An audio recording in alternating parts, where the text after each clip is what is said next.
Hello guys, welcome back to my channel. আজকে আমরা আলোচনা করব একটি গ্রাম ভ্রমণের অভিজ্ঞতা।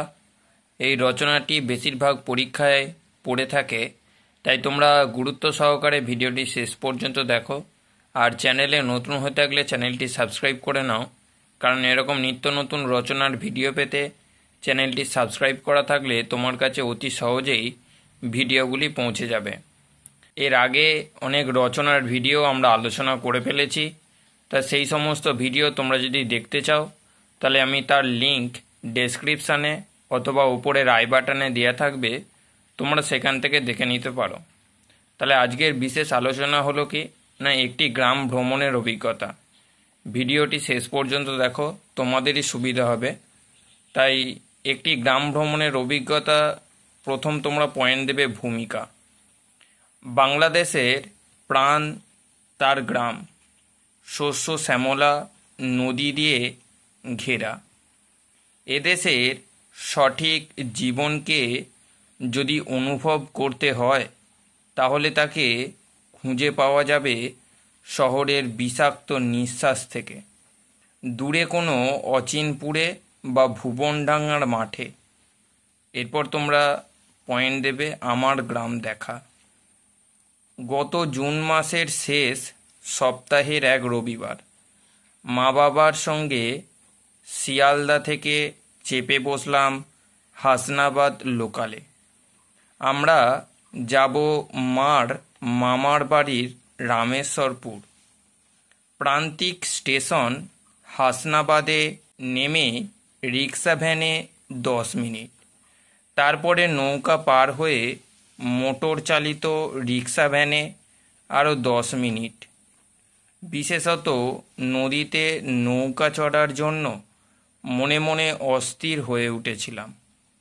প্রায়ই 2.5 ঘন্টার ট্রেন যাত্রা, একের পর এক স্টেশন পেরিয়ে যাওয়া, মাঠ প্রান্তর জুড়ে ক্রমশ সবুজের বিস্তার, যেন মনে হচ্ছিল আমার গ্রাম বাংলার কোলের কাছাকাছি চলে এসেছি। তোমাদেরকে আরেকটি কথা বলতে চাই যে কখনো তোমরা যদি রচনা লেখো, তোমরা অবশ্যই পয়েন্ট দেওয়ার চেষ্টা করবে। পয়েন্ট তোমরা নিজের মতন করে দেবে, আর রচনা যে পাই টু পাই লিখতে হবে তার কোনো কথা নেই। তোমরা রচনাটি বুঝে নাও, তারপর তোমরা নিজের মতন করে বানিয়ে লেখো, তাহলে সেই হিসাবেই তোমরা ফুল মার্কস পেতে বাধ্য। তাই রচনা যখনই লিখবে তোমরা নিজের মতন বানিয়ে লিখবে। এরপর তোমরা পয়েন্ট দেবে ওগো মা তোমায় দেখে দেখে।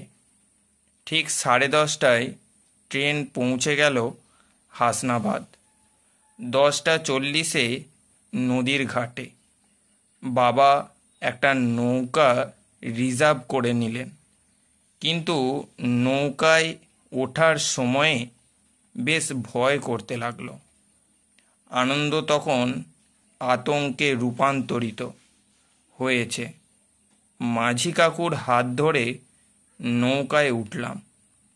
ইচ্ছামতি এখানে বেশ ছোট, যন্ত্রচালিত নৌকা 2 মিনিটে নদী পার করে দিল। তারপরেই মোটর ভ্যান চড়ে বসা। দুপাশে সবুজ ধানক্ষেত, পাটক্ষেত সরে সরে যাচ্ছে। প্রকৃতির এই অমলিন দৃশ্যপটের মধ্যে আমাদের মোটরযানটিকেই বড় বেমানান লাগছিল। 10 মিনিটের সংক্ষিপ্ত যাত্রা শেষে পৌঁছে গেলাম গন্তব্যে।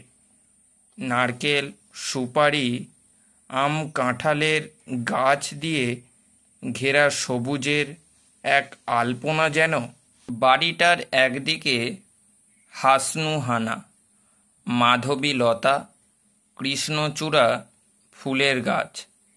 তবে আমার মন টেনে নিল বাড়ির সামনের পুকুরটা। বাঁধানো ঘাটে গিয়ে বসলাম। অতল কালো জলে খেলে বেড়াচ্ছে ছোট বড় নানান মাছ। একটা মাছরাঙা মাঝে মাঝেই এদিক ওদিক করছে। ওদিকে আম গাছের ফাঁকে একটা হলুদ পাখি পুকুর পাড়ে বাঁশঝাড় থেকে বাতাসের সনসন শব্দ, নিঝুম নির্জনতায় আমার মনে হলো আমি যেন কোনো রূপকথার রাজ্যে হারিয়ে যাচ্ছি। এরপর তোমরা লাস্ট পয়েন্ট দেবে উপসংহার, অর্থাৎ এই রচনার মূল একটা পয়েন্ট হলো উপসংহার। মার ডাকে সংবিত ফিরল। খাওয়া দাওয়া শেষ করে আবার ফিরে যেতে হবে। আমার শুধুই মনে হচ্ছিল এই প্রকৃতি এতই সুন্দর হয়ে আছে মানুষের আধিপত্য ঘটেনি বলেই।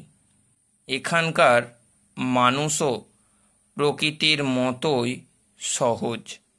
সব মিলিয়ে সেদিন এক অনাবিল অভিজ্ঞতার শরিক হয়েছিলাম আমি।